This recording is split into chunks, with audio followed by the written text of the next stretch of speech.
Buenos días a todos. Les doy la bienvenida desde la filial de Rosario del IAEF.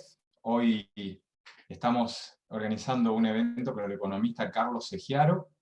La idea es un poco compartir visión de mercado, de macroeconomía, en un año tan particular como el que estamos viviendo, con la macro local, internacional, con las cuestiones políticas y demás. Por lo tanto, para aclarar un poco todo ese panorama, desde el IAEF nuestra propuesta es traer un poco la visión de algunos especialistas en la materia.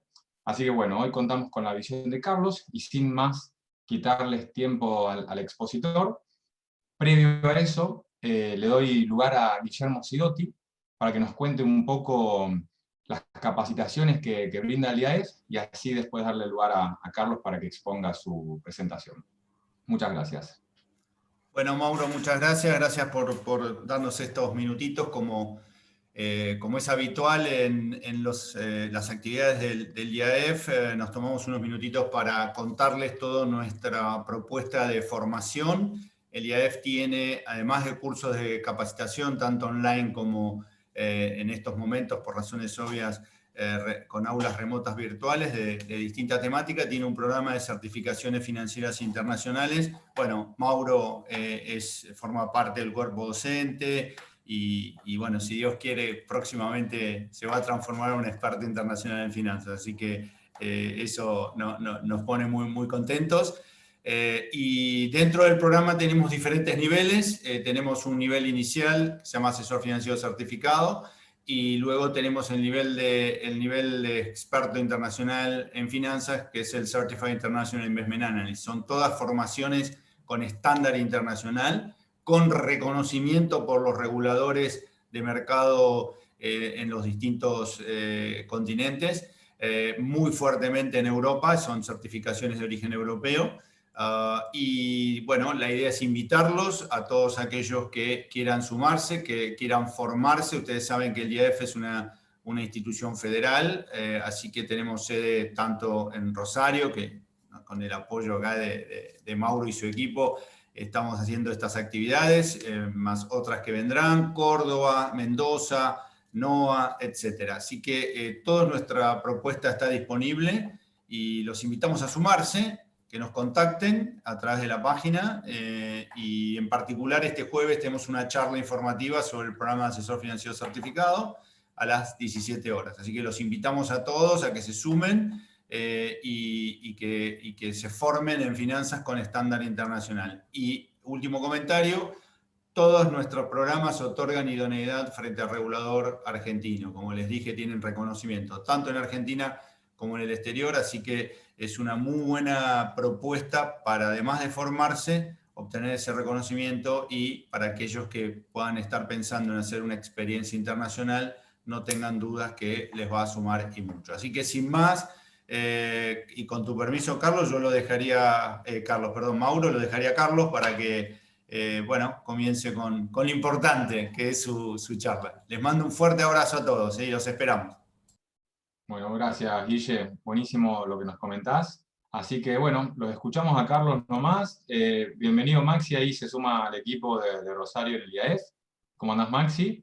Y bueno, escuchamos a Carlos. Después las preguntas que quieran ir haciendo, por favor, las van escribiendo por el chat. Y concluida la charla, si les parece, se las transmitimos a Carlos. Así que, bueno, adelante, Carlos. ¿Qué tal? Buenos días. Mauro, no sé si podemos subir ya para compartir. Comparto entonces Sí. la exposición. Muy bien, perfecto. ¿Qué tal entonces? Buenos días a todos.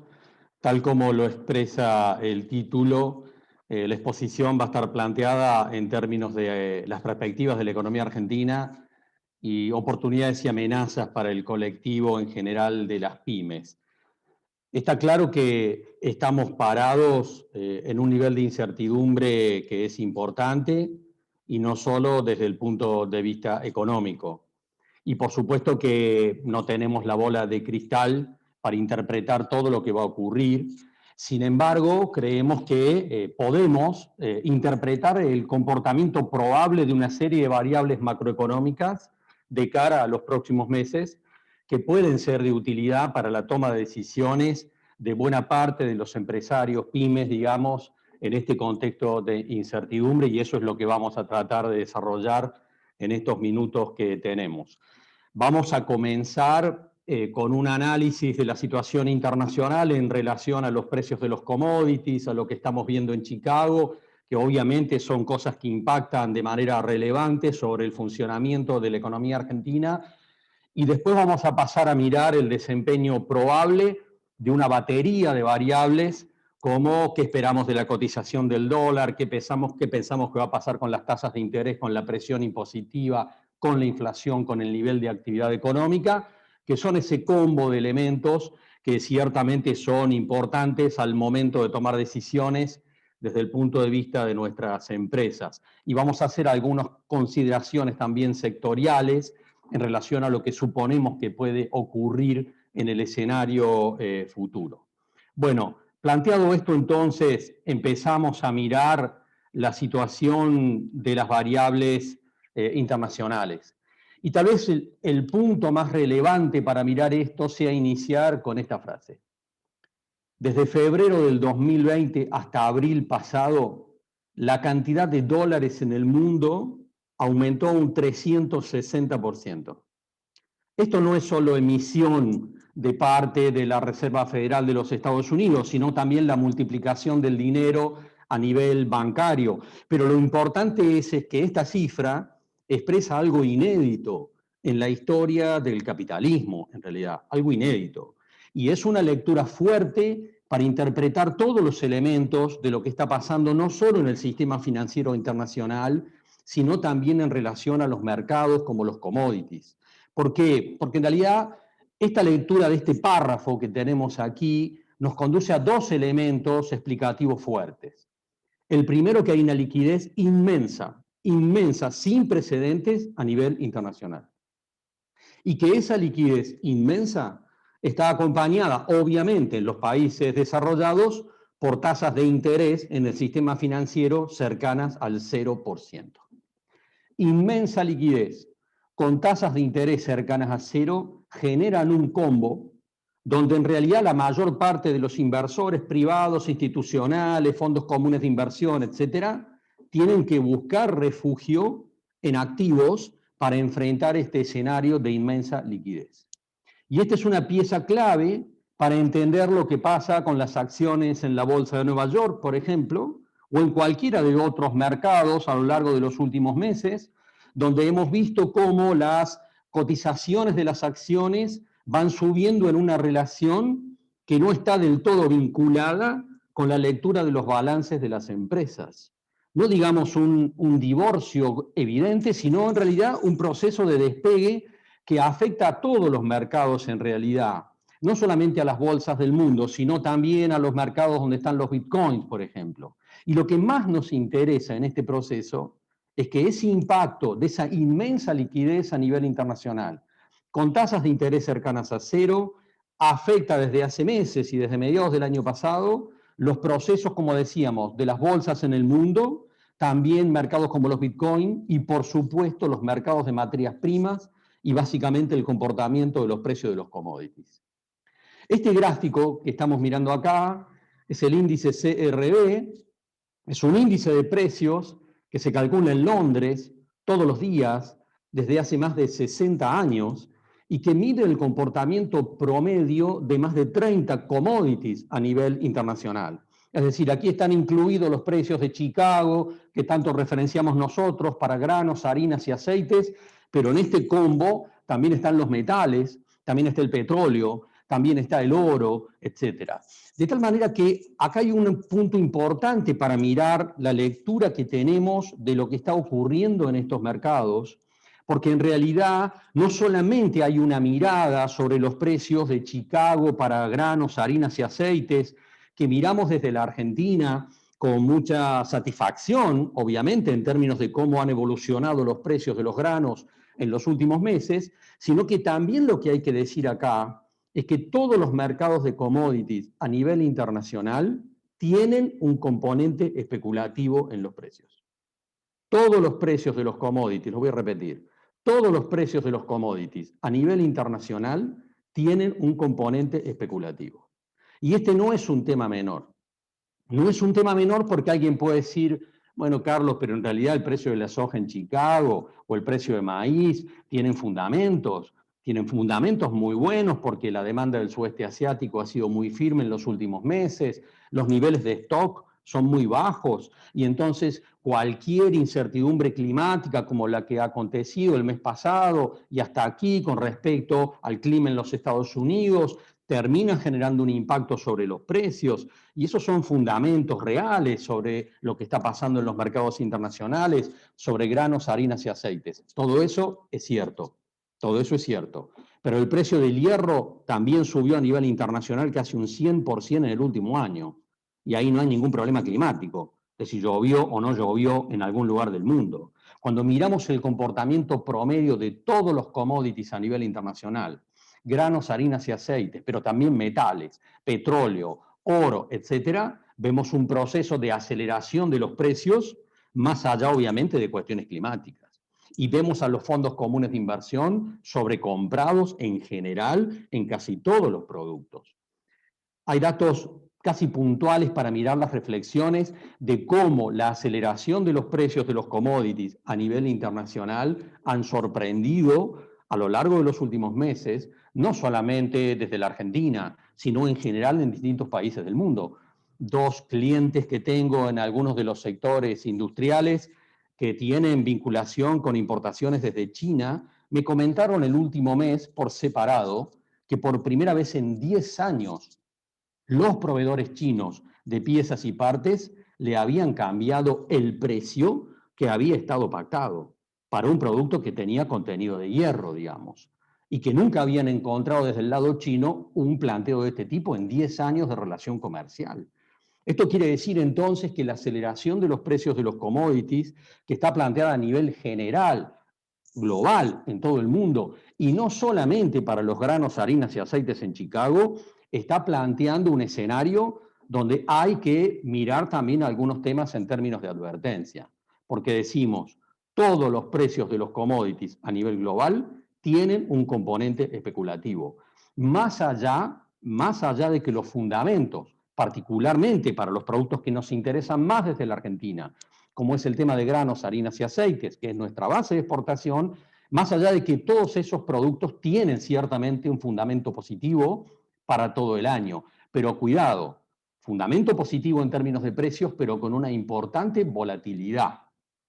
Y con una lectura que puede marcar de cara al segundo semestre del año algún retroceso en términos de los precios de los granos en Chicago, que hay que mirar con atención desde la Argentina en términos de decisiones. Ahora, en el marco de la cuestión especulativa, y si miramos la situación de los bitcoins o tantos otros productos que decimos tienen un componente especulativo evidente, que está planteado desde esta inmensa liquidez, inédita liquidez a nivel internacional, de la que hablábamos al comienzo de la charla, hay que rescatar que, por supuesto, alguien dirá, bueno, pero si hay un componente especulativo, ¿cuándo se va a dar vuelta? Y la verdad es que es muy difícil evaluar eso. Alguien dirá, y bueno, cuando la Reserva Federal de los Estados Unidos decida empezar a aumentar las tasas de interés. Y hasta acá el discurso de la Reserva Federal de los Estados Unidos era que el aumento de las tasas de interés no se va a dar a lo largo de este año, sino que en realidad probablemente ocurriría en algún momento del año próximo o el que sigue. Sin embargo, y fijémonos que esto es una advertencia no menor, la semana pasada apareció una noticia relevante y fue que la inflación minorista en los Estados Unidos, que el mercado suponía para el mes de abril iba a estar entre el 0,3 o el 0,4%, terminó en el 0,8%, más del doble de lo que estaba previsto. Y vimos cómo el mercado internacional o cómo varios de las operaciones de mercado tuvieron un rebote en términos de bajas entre el viernes y también ayer lunes, porque esta es una advertencia con respecto a que las expectativas que podían plantearse a nivel internacional en relación a que las tasas de interés de la Reserva Federal de Estados Unidos iban a permanecer como estaban todo el resto del año y tal vez el año que viene, empieza a generar algunas dudas. Empieza a generar algunas dudas si vemos que, o si se percibe, que el proceso de la inflación de abril es una tendencia y no solo un hecho puntual, y entonces empezaríamos a ver un proceso de aceleración. Eso podría adelantar la decisión de la Reserva Federal de Estados Unidos de comenzar a subir las tasas de interés. Y si eso ocurriera, hasta acá no ha sido anunciado por supuesto, pero si eso ocurriera, obviamente que parte de los jugadores especulativos que están sobrecomprados sobre una importante cantidad de productos, entre ellos los commodities, granos, harinas y aceites, podrían revisar esa posición y entonces podría acelerarse una tendencia revertida sobre los excelentes precios que hemos visto a lo largo de los últimos meses. Vuelvo sobre lo anterior, de todas maneras, como una primera conclusión. Los precios de los granos, harinas y aceites que exporta la Argentina al mercado internacional van a tener a lo largo de todo el año buenos precios porque los fundamentos son buenos, pero los precios no suben hasta el cielo y la volatilidad puede estar planteada de cara a los próximos meses y podemos ver en este contexto de muy buenos precios alguna reversión sobre los precios en Chicago. De hecho, no es solo una hipótesis, es lo que están marcando las cotizaciones a futuro en Chicago, tanto para el trigo como para el maíz, como para la soja. Pasada esta introducción, que es una especie de mini advertencia sobre el viento de cola que estamos teniendo a nivel internacional en este momento a partir de los precios de los granos, y voy a rescatar un pequeño dato. Esta inflación de abril del 0,8% en los Estados Unidos es la inflación mensual más alta de los últimos 13 años. De tal manera que no es un dato menor como advertencia en términos de que esta inmensa liquidez generada en la pandemia, que aumentó furiosamente la cantidad de dólares en el mundo, puede empezar a generar un proceso inflacionario que en alguna instancia adelante el aumento de las tasas de interés y la reversión de muchos jugadores especulativos en el mercado. Pero vamos a dejar esta etapa introductoria sobre la situación internacional, que de todas maneras es obviamente excelente para la Argentina en términos de precio de nuestros productos, para introducirnos en la mirada de la economía argentina y las variables macroeconómicas que nos interesa analizar. Lo que tenemos aquí en la imagen es el nivel de actividad económica del país, donde miramos los últimos 3 años en recesión, 2018, 2019, 2020, pero que bajo cualquier mirada nos indica, por supuesto, que la economía argentina, más allá de ya tener acumulado 3 años de recesión, viene andando por la banquina desde el 2012, en realidad. Viene andando por la banquina desde el 2012. Pero quisiera plantear una metáfora en relación a la recesión de los últimos 3 años, particularmente, y la lectura que tenemos arriba de la mesa de una recuperación de la actividad económica este año, al nivel del PBI, entre 6 y 7 puntos, que sigue siendo lo que la mayor parte de los analistas considera y que de ninguna manera, usé la palabra reactivación, porque de ninguna manera corresponde la palabra crecimiento para decir lo que vamos a ver a lo largo de este año en este proceso de reactivación, si es que la segunda ola del coronavirus no nos hace derrapar, digamos, sobre ese pronóstico. Pero digamos que la metáfora sería la siguiente. Vamos a usar una metáfora de una escalera. Y digamos que en el 2018 la economía argentina bajó 3 escalones. Que en el 2019 bajó 2 escalones y medio más. 2 escalones y medio más de los 3 que ya había bajado en el 2018. Y que finalmente en el 2020, el año pasado, en el marco de la pandemia, bajamos prácticamente 10 escalones más. De tal manera que nos fuimos al sótano más profundo de esa escalera, y si este año la economía argentina tiene un aumento en su nivel de actividad económica interanual entre el 6 y el 7%, quiere decir que vamos a subir 7 escalones de todos, o que mejor dicho, que solo una parte de todos los escalones que hemos estado bajando a lo largo de los últimos 3 años. De tal manera que esta recuperación parcial de la economía argentina, que está planteada a nivel estadístico para este año entre el 6 y el 7%, es solo una recuperación parcial desde el sótano. Y digamos esto, ¿no? Si alguien diría, bueno, pero si tenemos un poco viento de cola a nivel internacional y vamos en un proceso de recuperación, ¿cuándo vamos a recuperar el nivel de producción que tenía la Argentina en el 2017, al inicio de la recesión? Y la verdad es que no es tan fácil de evaluar esto, pero digámoslo así, como una proyección para tener una referencia, para que la economía argentina, en el proceso que pudiera plantearse de manera optimista, ¿cuándo volvería a tener el nivel de actividad del 2017? Y la verdad que pueden pasar entre 3 y 4 años para que eso pueda ocurrir bajo una hipótesis optimista. Esto, por supuesto, es una lectura global. Las diferencias sectoriales son inmensas, porque tenemos sectores que están desarrollándose con fuerza, como todas las cadenas de agroalimentos vinculadas a exportación, y tenemos otros sectores como el sector turismo o el sector hotelero, etcétera, que están en el peor de los infiernos.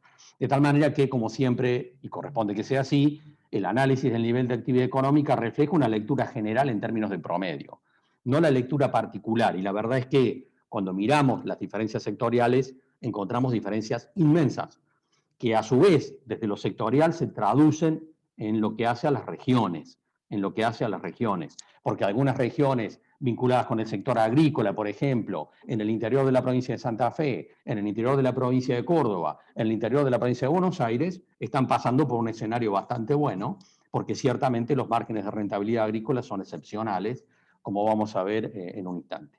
Ahora, esta lectura del nivel de actividad económica que tenemos que mirar discretamente en términos de esta recuperación, tal vez posible, entre 6 y 7 puntos a lo largo de este año, la queremos complementar con esta otra lectura, que obviamente este gráfico que mide el poder adquisitivo de los salarios en la Argentina y que podríamos incluir también a los jubilados y por lo tanto abarcar a millones de personas en este proceso, es complementario del otro gráfico, porque fíjense que el poder adquisitivo de los salarios empieza a caer precisamente entre el 2012 y el 2013, que como vimos en el gráfico anterior, es cuando la economía argentina empieza a transitar por la banquina.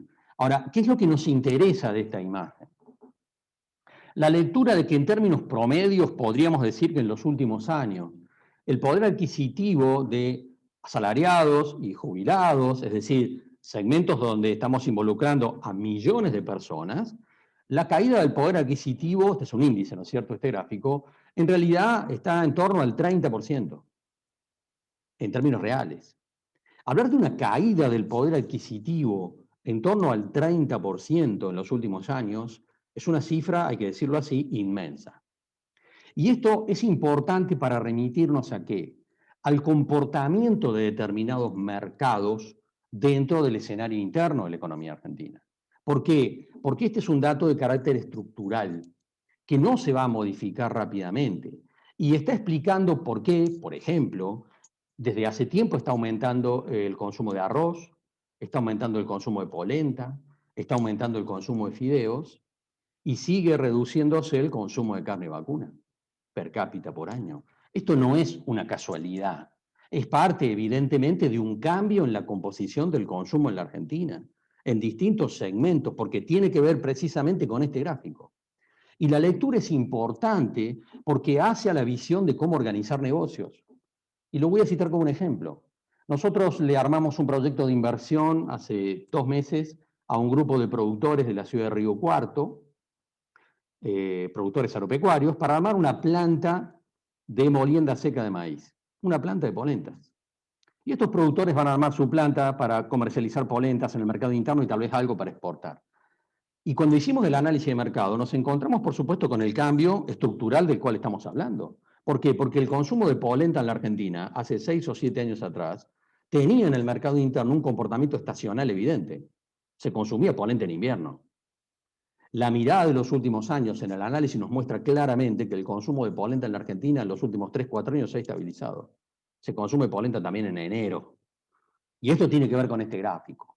Y lo importante en realidad no es el ejemplo particular de la polenta o de la molienda seca de maíz. Es la lectura de que este gráfico nos está mostrando un comportamiento tendencial en los consumos en la Argentina que tiene un carácter estructural, no coyuntural. Y es importante la lectura de que acá hay oportunidades y amenazas en términos de negocios que hay que considerar adecuadamente de cara a los próximos años. Ahora, esta imagen también nos va a ayudar a mirar la problemática de la política económica. porque el presidente Alberto Fernández en realidad a fin del año pasado y comienzos de este año planteó o prometió que iba a haber una recuperación parcial del poder adquisitivo de los asalariados a lo largo de este año. Esa promesa, a nuestro juicio, y frente a los elementos que tenemos, y vamos a empezar a mirar el tema inflacionario ahora, es de imposible cumplimiento. Es de imposible cumplimiento. La lectura en realidad del gobierno era que las paritarias tenían que cerrar con aumentos entre el 30 y el 35%, porque la inflación iba a ser del 29%. Y por supuesto, si la inflación minorista este año se situaba en el 29% y una paritaria cerró en el 33 o el 34%, entonces sí, por supuesto, esos trabajadores iban a tener una recuperación parcial de su poder adquisitivo. No para recuperar todo lo que perdieron en los últimos años, pero una recuperación parcial. Pero esa promesa es de imposible cumplimiento porque obviamente la inflación no va a ser del 29%.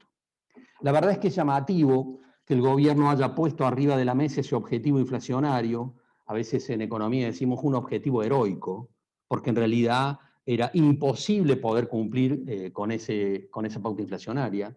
Lo que estamos mirando en el gráfico es la aceleración de la inflación a partir del inicio de la reactivación de la economía argentina a mediados del año pasado.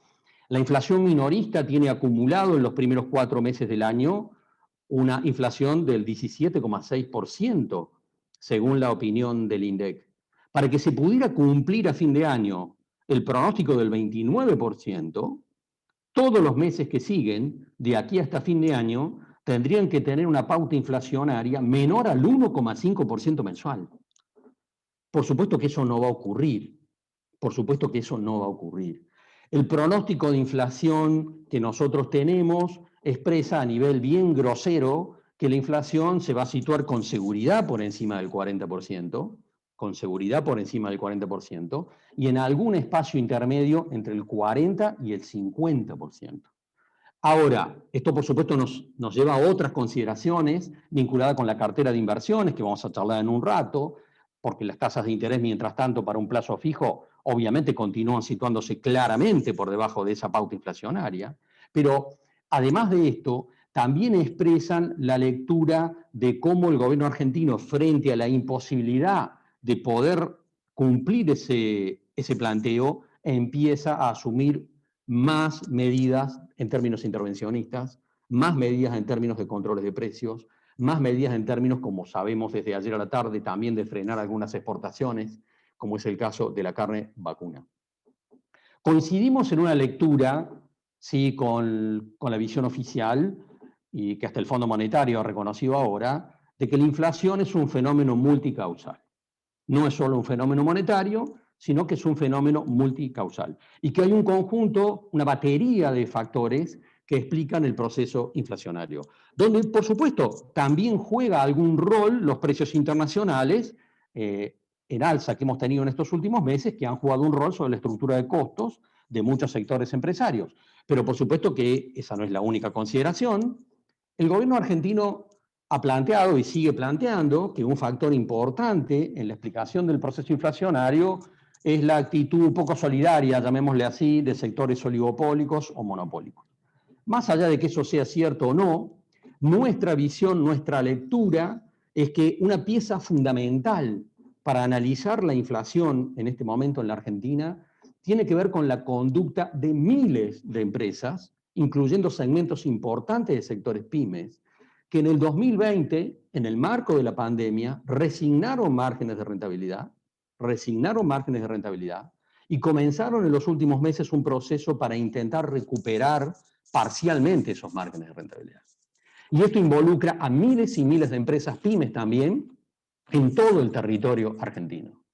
Controlar esto o regular esto, administrar esto, es algo prácticamente imposible. Y esto expresa por qué el gobierno argentino no tiene las herramientas adecuadas para poder controlar el proceso inflacionario planteado bajo este formato. Además, por supuesto, de los aumentos de tarifas, etcétera, etcétera. La inflación es un fenómeno multicausal. No es solo un fenómeno monetario. pero está claro de que el gobierno argentino no tiene las herramientas adecuadas para poder controlar esto de manera eficiente.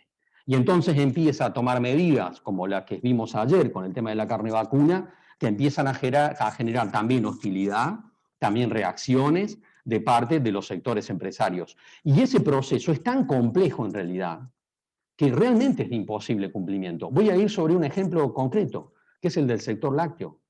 Sabemos perfectamente que hay empresas en el sector lácteo importantes, no las voy a mencionar, que están presionando al gobierno argentino para que frene las exportaciones de leche en polvo. Ustedes dirán, ¿cómo puede ser? ¿Cuál es la explicación de esto? Porque el precio de la leche en polvo a nivel internacional está en $4.000 la tonelada.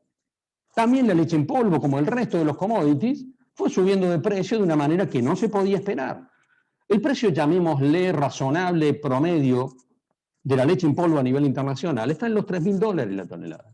Pero hoy está en 4.000, porque también tiene el componente especulativo la leche en polvo a nivel internacional, como el resto de los productos. ¿El tema cuál es? Que algunas empresas, todas las empresas lácteas, no tienen el mismo mix. No tienen el mismo mix. Entonces, las empresas lácteas que operan básicamente sobre góndola, no las voy a mencionar, en el mercado interno, le están pateando la puerta al gobierno. Porque le están diciendo, vos me estás controlando, me pones precios cuidados, me pones precios máximos, que a mí me complican la rentabilidad, pero mientras tanto otra empresa con la cual yo compito para buscar la leche en el mercado, está exportando leche en polvo a $4.000 la tonelada, la está juntando con la pala y me está sacando la leche por debajo porque le puede pagar a los productores 4 o 5 pesos más. ¿Qué va a hacer el gobierno argentino? No lo sé, no lo sé. Pero digamos que este ejemplo expresa la complejidad de todo lo que está ocurriendo en el entramado de los precios y los costos, y que por supuesto excede totalmente la capacidad del gobierno para poder regular esto en términos de sus controles de precios y sus precios cuidados. Y se le escapa la tortuga por todos lados. De tal manera que, evidentemente, lo que tenemos hacia adelante es este escenario inflacionario, con lo cual el gobierno argentino no va a poder cumplir sus metas que se había prometido y que había prometido a distintos segmentos de la sociedad. El tema es que la herramienta de los controles de precios, la herramienta de las regulaciones, hace agua por todos lados.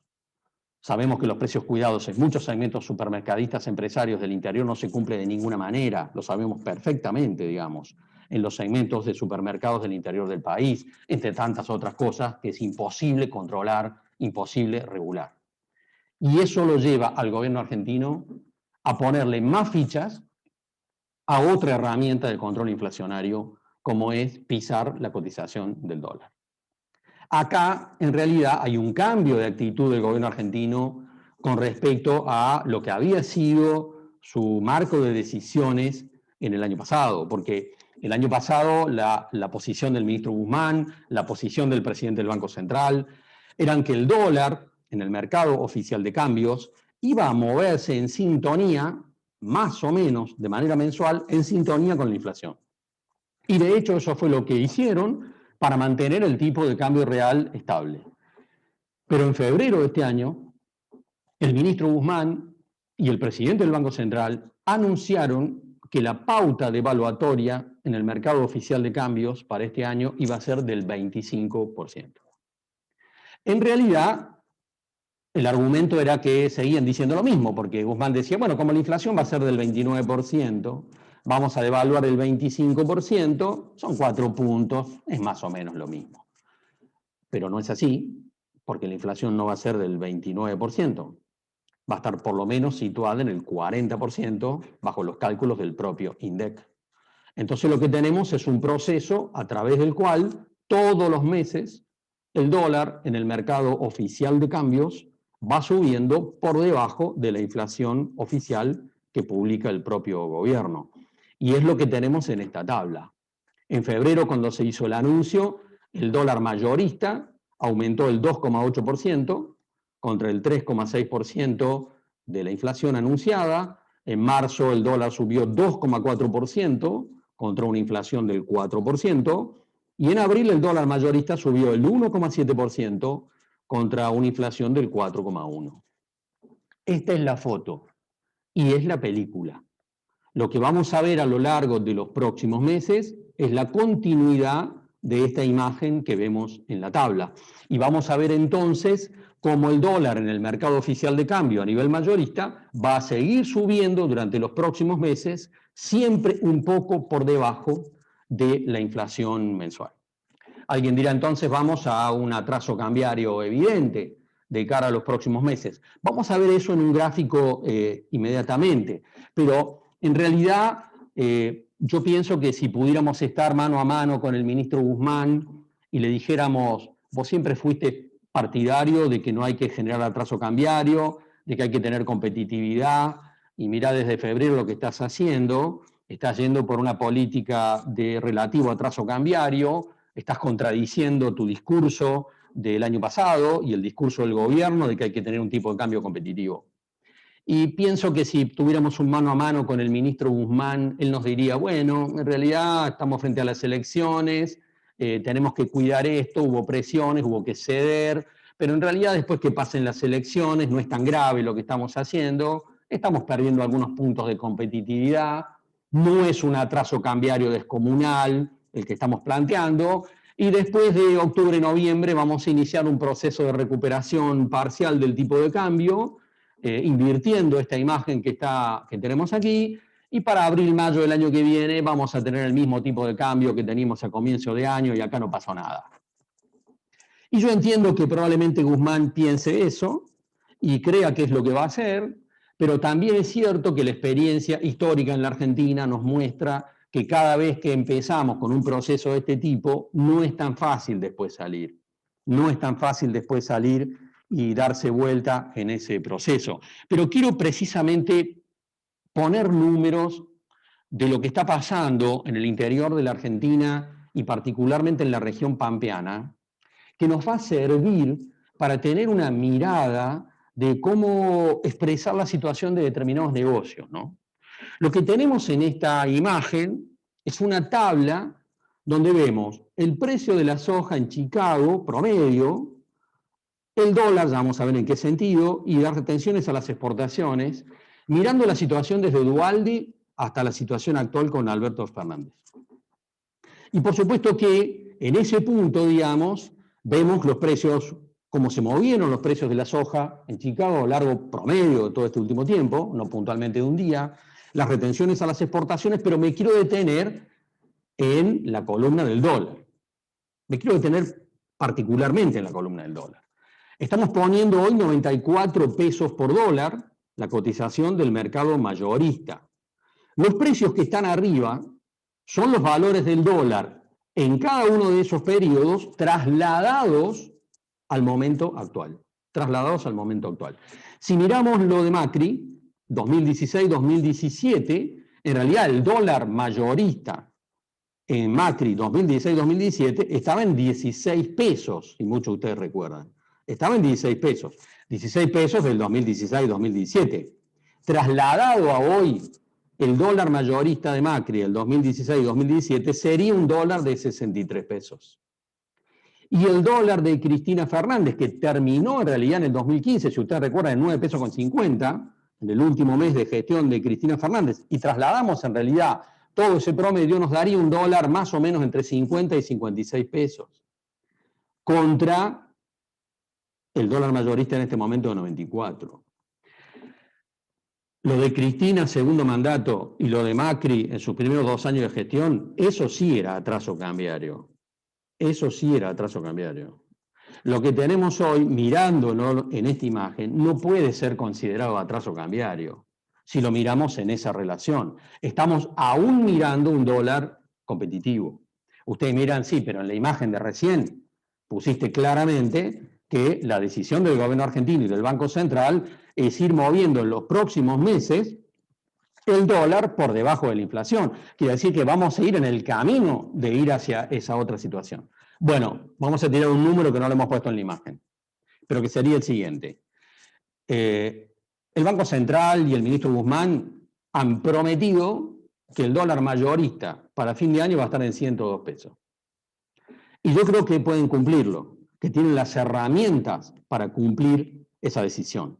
Ahora, ese dólar de 102 pesos con una inflación entre el 40 y el 45%, me daría para fin de año que el dólar de 102 de fin de año que ellos prometen, trasladado a hoy, sería un dólar de 80 pesos. No sé si es muy complejo lo que estoy diciendo, pero digamos que entonces sí va a haber un proceso de atraso relativo, sin lugar a dudas, pero que no va a terminar a fin de año en una posición como la de Macri ni la de Cristina.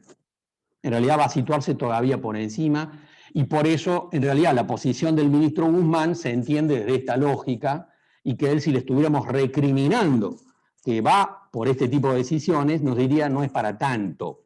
Si es que realmente después de diciembre o después de noviembre, cuando son las elecciones, comienza a revertirlo progresivamente. Por supuesto que esta lectura de que la decisión del Banco Central es conducir la cotización del dólar en el mercado oficial de cambio por debajo de la inflación, explica el cambio de cartera de muchos inversores en la Argentina en los últimos meses. La visión de tantos actores que se pasaron, por supuesto, a plazo fijo que ajustan por UVA, es decir, que acompañan el proceso inflacionario, en lugar de estar situados, como ocurría el año pasado, en activos que ajustaran por dólar linked. Evidentemente que este cambio en la cartera de muchos inversores se entiende desde esta lógica. Ahora, alguno me dirá, bueno, pero el Banco Central puede contener esto, puede conducir esta política eficientemente, y creemos que sí.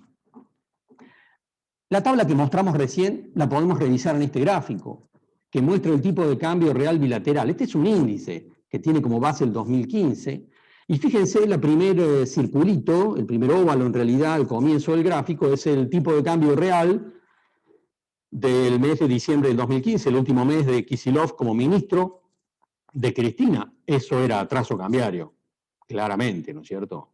Y lo que está en el segundo óvalo, entre el 2016 y el 2017, algo más grande, es el tipo de cambio de Mauricio Macri. Eso era atraso cambiario.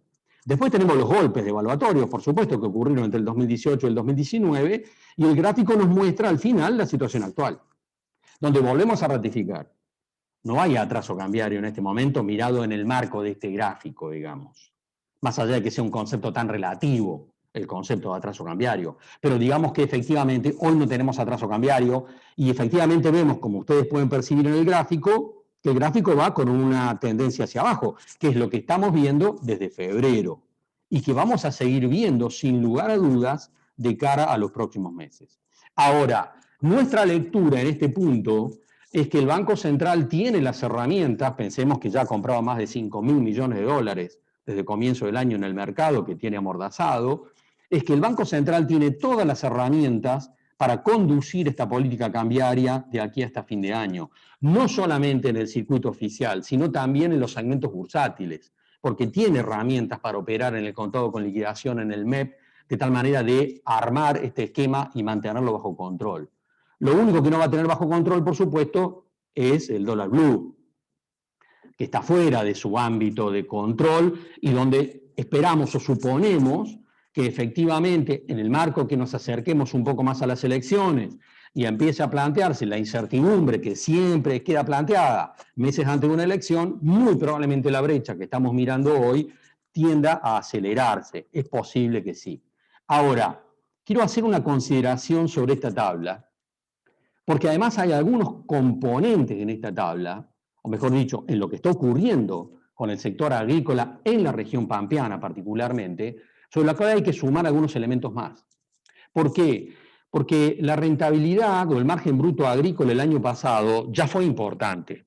Y lo que ocurrió entonces fue que muchos productores agrícolas con el excedente el año pasado se dedicaron o los destinaron a una compra anticipada de los insumos para la campaña actual. ¿Ustedes han esto qué significa? Que en el marco del análisis de rentabilidad de un productor en este momento, ese productor está comparando costos del año pasado, porque anticipó el año pasado la compra de insumos, con precios espectaculares de este año.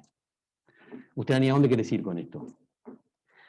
A decir que la rentabilidad agrícola, a pesar de que hubo una niña, que en algunos puntos generó alguna baja de rendimientos parciales, a pesar de eso, puntualmente en alguna región, lo que hay que decir es que la rentabilidad agrícola en la mayor parte de la región pampeana, y esto incluye, por supuesto, a provincia de Buenos Aires, a Córdoba, a Santa Fe, a Entre Ríos, a parte de La Pampa, etc., el margen de rentabilidad de la presente campaña agrícola solo puede ser comparado con el margen de rentabilidad de la época de Duhalde.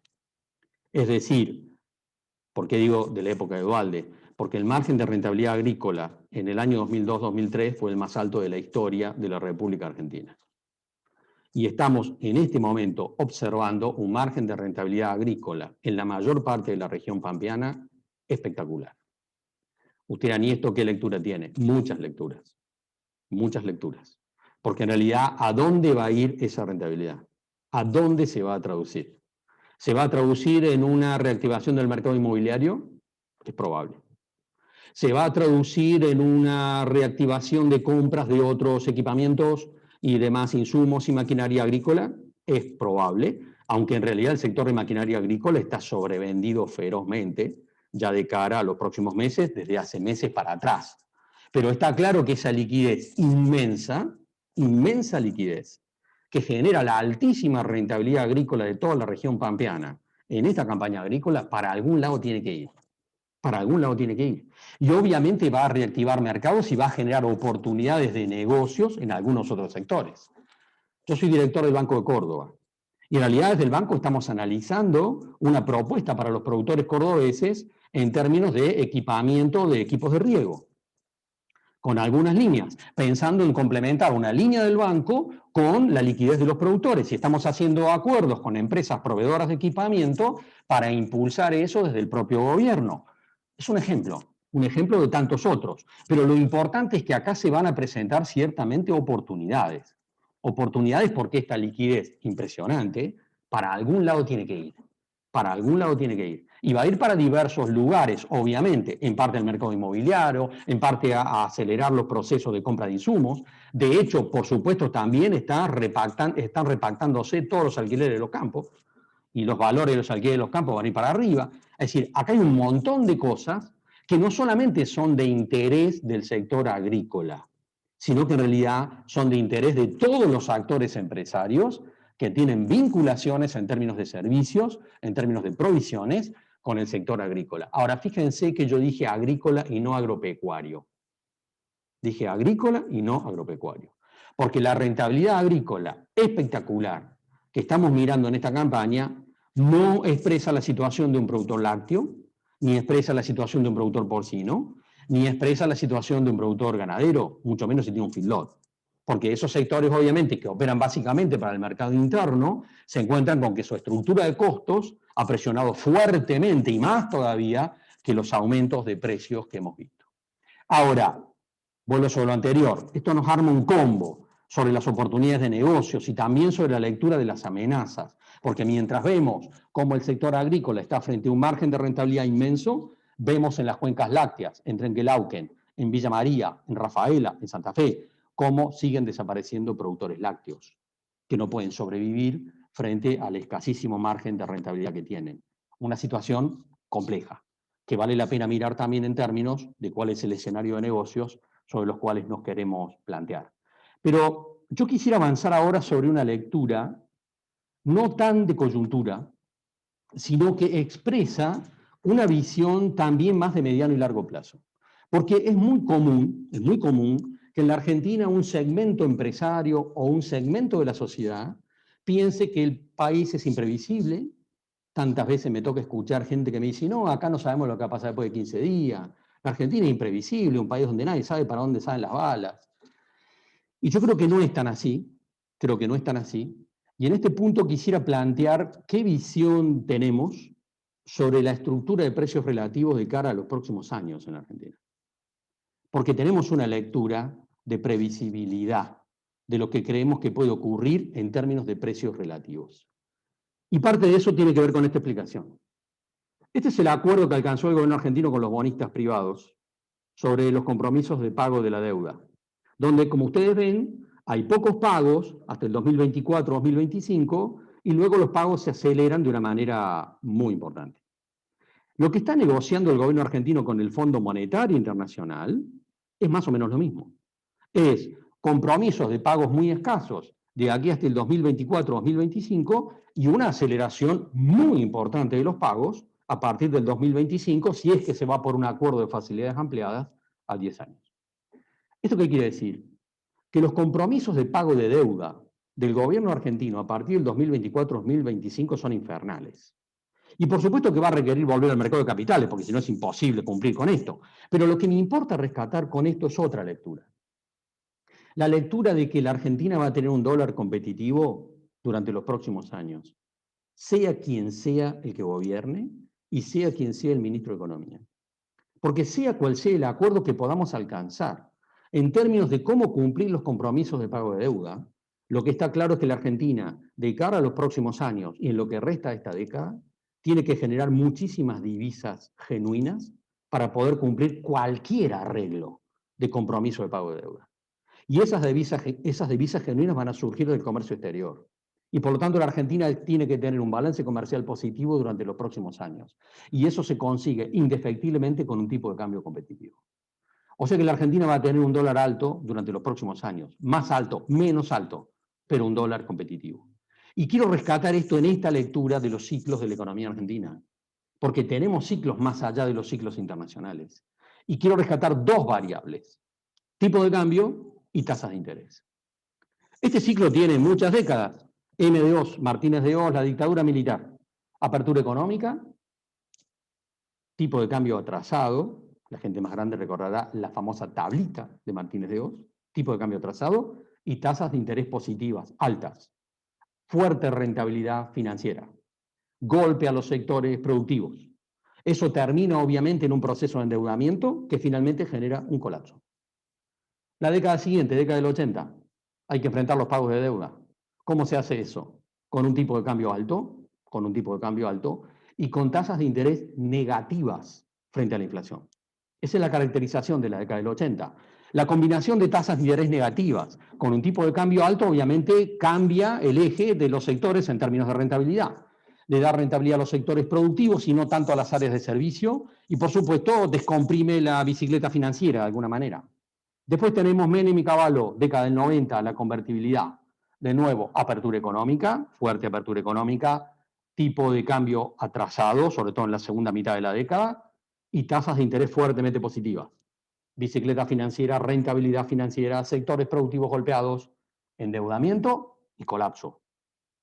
La etapa de Kirchner, sobre todo en la primera etapa de Néstor Kirchner, tipo de cambio competitivo, tasas de interés negativas. ¿Por qué? Porque hay que reactivar los sectores productivos para pagar la deuda y para generar divisas. Después tenemos la etapa de Macri de nuevo, 2016-2017 particularmente, de nuevo lo mismo, tasas de interés fuertemente positivas y tipo de cambio atrasado. Esa es una combinación que generó en la Argentina entre el 2016 y el 2017 la mayor rentabilidad financiera del planeta. La mayor rentabilidad financiera del planeta. Y por supuesto eso termina como explotando en un proceso de endeudamiento. Nuestra lectura es entonces que la Argentina, no solo desde el año pasado y por la pandemia, sino de cara a los próximos años, tiene un horizonte de tasas de interés negativas frente a la inflación y tiene un horizonte de tipo de cambio competitivo. Y esa es una lectura estructural que me define precios relativos. Y si me define precios relativos en la economía argentina, me está identificando oportunidades de negocios y proyectos de inversión. Sea quien sea el que gobierne, sea quien sea el ministro de Economía de la Argentina el año que viene o el que sigue. Y en esa lectura, nuestra visión de la Argentina este año tiene que ver con este combo, pero no solo de cara a este año. Tipo de cambio competitivo, más o menos, pero competitivo, precios relativos favorables a las exportaciones, alta presión impositiva. Y sí, ¿a quién le cabe alguna duda? Esto está fuera de discusión. Distribución regresiva del ingreso. Y claro que sí, es parte de lo que hemos visto recién. Mientras tenemos a amplios segmentos agrícolas con un excedente inmenso, o productores, para decirlo groseramente, que no saben qué hacer con la plata, tenemos a otro segmento de la sociedad, casi al 50% por debajo de la línea de pobreza. El mismo país, es el mismo país. Pero en realidad remite entonces también a la lectura de oportunidades y amenazas en términos de negocios, pensando que esta distribución regresiva del ingreso es un dato de la realidad, es una foto y es la película. Y por supuesto la alta inflación. porque inevitablemente la Argentina va a seguir teniendo inflación alta, no solo en la foto de estos meses, sino de cara a los próximos años.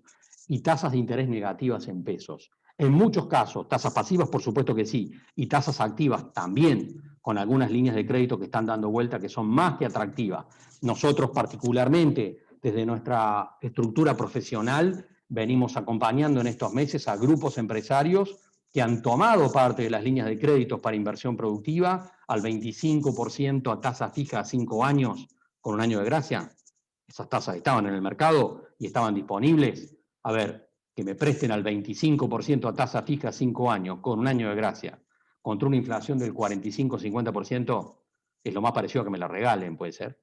De tal manera que esto es parte también de una oportunidad si la estoy mirando adecuadamente. Y costos laborales, yo me encuentro muchos empresarios que me plantean que vamos por un proyecto de inversión, pero tiene que haber una reforma laboral. No va a haber ninguna reforma laboral, no va a haber ninguna reforma laboral. Hay que mirar la realidad tal cual es, no como me gustaría que sea, y expresa entonces la mirada que tenemos para expresar dónde vemos el proceso de los negocios en términos de oportunidad y en términos de amenaza, ¿no? Ahora, una consideración para ir cerrando en esta lectura de cómo vemos los cambios estructurales de la Argentina y las oportunidades de negocios. Acá tenemos en esta imagen a quién le vendía la Argentina en la década del 90 y a quién le vendió el año pasado. Si ustedes se fijan, UNASUR, por supuesto, la lectura de nuestros vecinos sudamericanos es siempre importantísima. Pero fíjense lo que era Europa en la década del 90, el 30% del destino de nuestras exportaciones. Y Europa representa el 15% en este momento. Pero el sudeste asiático, no solo China, el sudeste asiático, representaba el 7% en la década del 90 y hoy representa el 34%. Ustedes dirán, esto es China, la India, Vietnam, el sudeste de Asia, donde seguimos viendo el proceso de aceleración de negocios.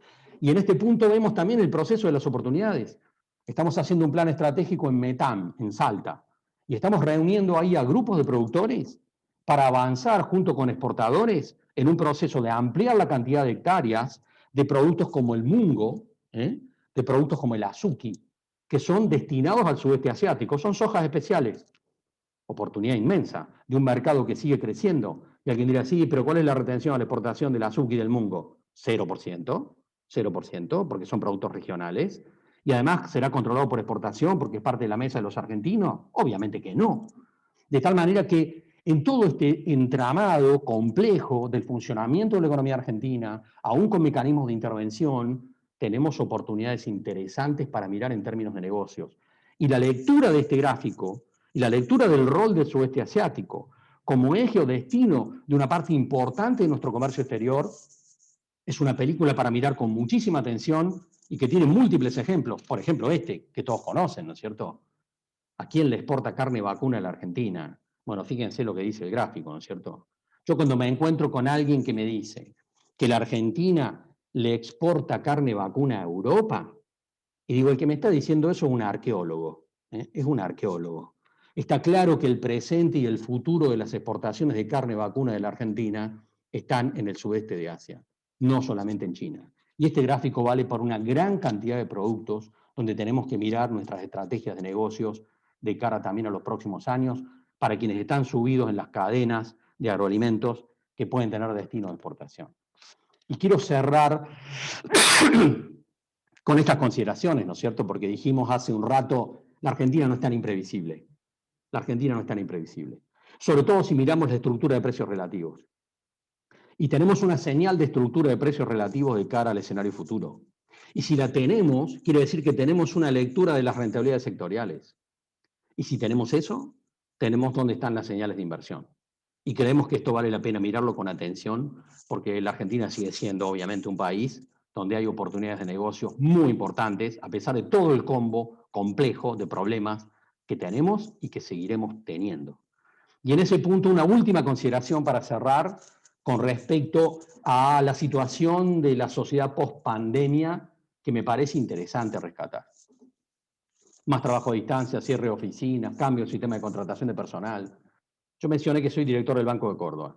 Si en realidad miramos la situación del Banco de Córdoba y de todos los bancos en la Argentina, pero quiero plantear la situación particularmente del Banco de Córdoba, porque es la estadística que conozco. El último mes nuestra estadística que nos dijo que el 96% de las operaciones diarias del banco fueron digitales. Solo el 4% fueron presenciales.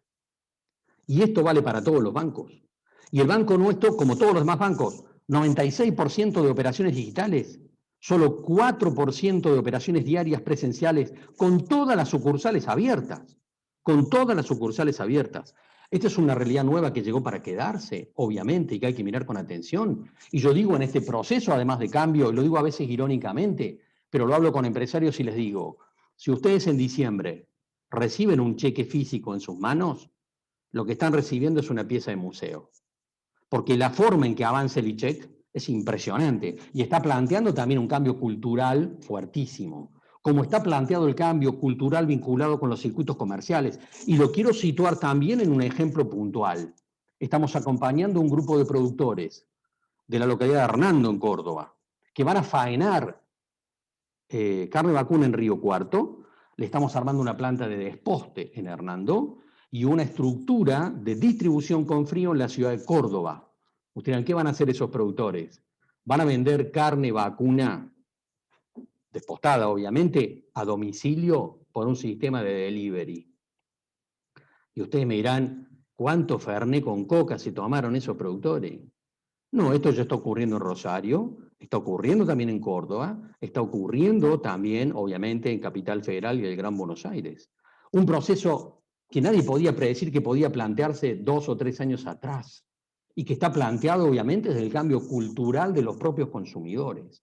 No entender que cuando pase este proceso de la pandemia nos vamos a encontrar con una realidad muy distinta en los circuitos comerciales y pautas culturales que llegaron para quedarse en un segmento importante de la sociedad argentina, es no entender el cambio que se va a generar en este proceso de la pandemia, que nos obliga también a mirarnos desde el punto de vista empresario en cualquier segmento y en realidad entender que detrás de este cambio cultural tremendo también hay oportunidades y por supuesto ciertamente también amenazas. Bueno, yo dejo de compartir aquí, terminada la exposición. Para comenzar, Mauro, Maximiliano, no sé quién va a conducir el debate, las opiniones. Buenísimo. Bueno, Carlos, muy claro todo, la verdad muy interesante. Hay algunas preguntas, pero por el tiempo selecciono algunas, no sé si después Maxi también quiere aportar con algunas. Algo interesante es nuestra relación con Brasil, ¿no es cierto? Y una apreciación que hay de consenso es que el real, digamos, se ha depreciado en forma desmedida en estos últimos meses, ¿no?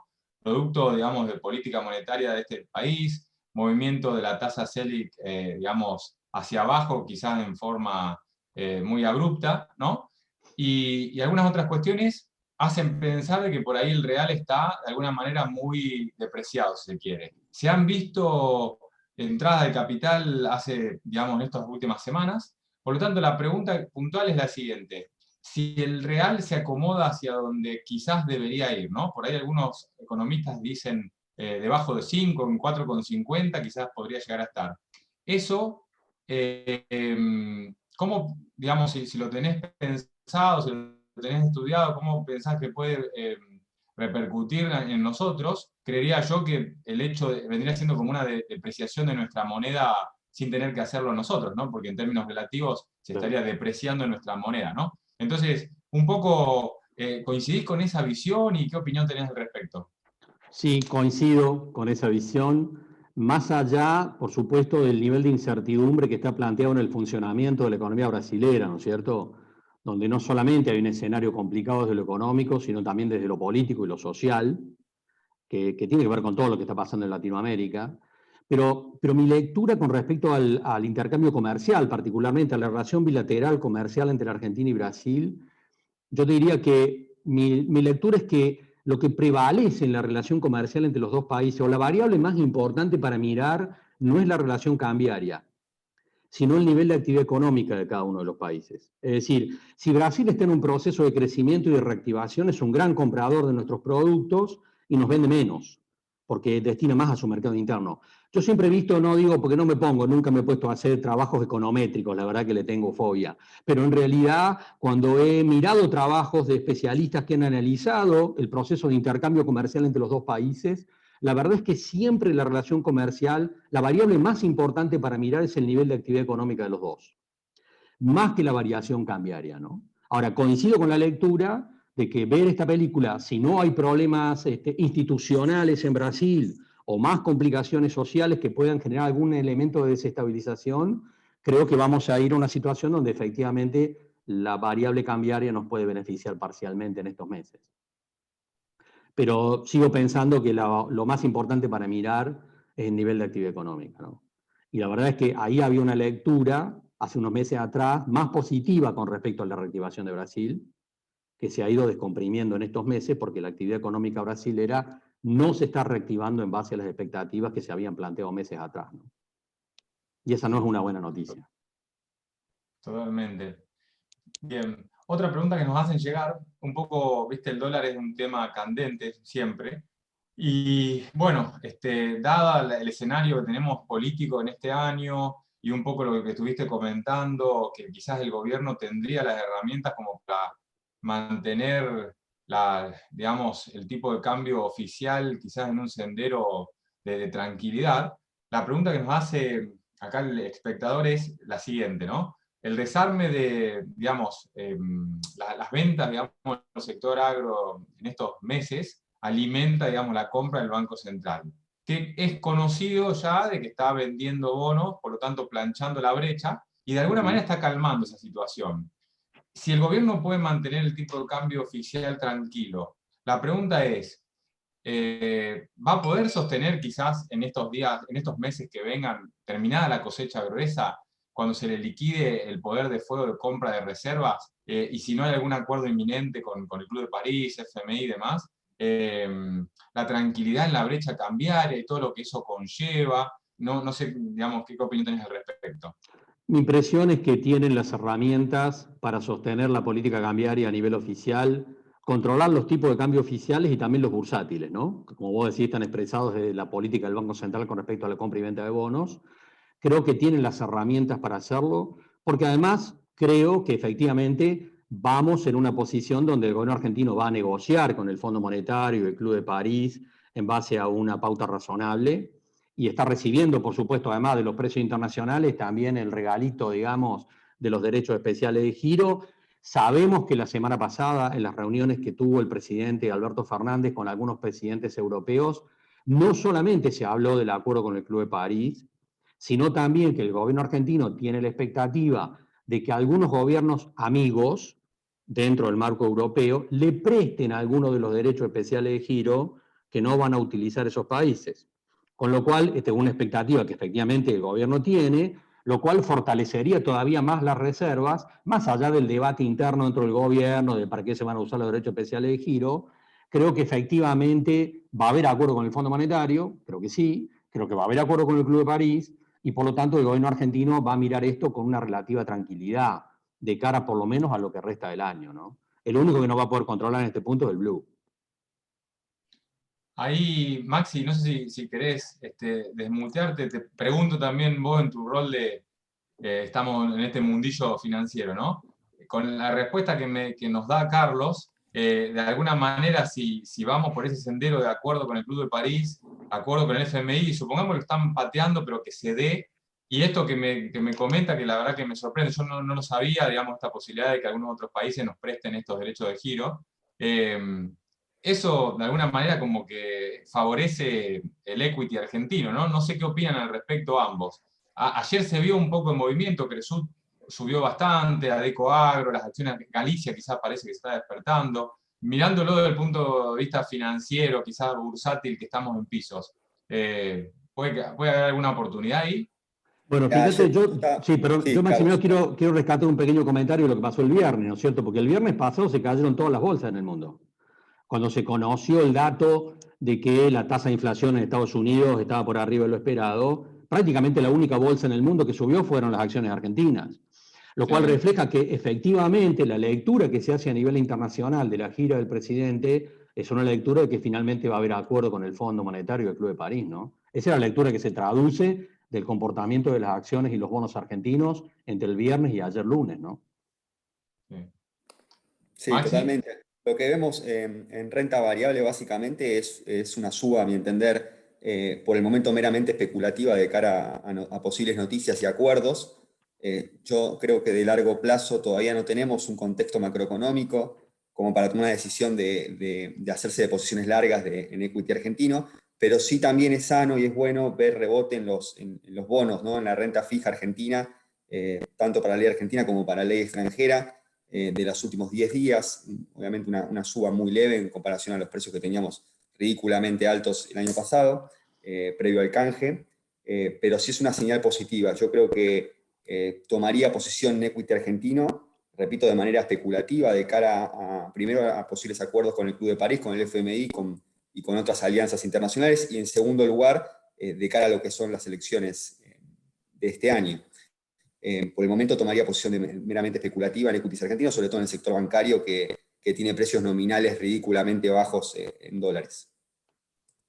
Buenísimo.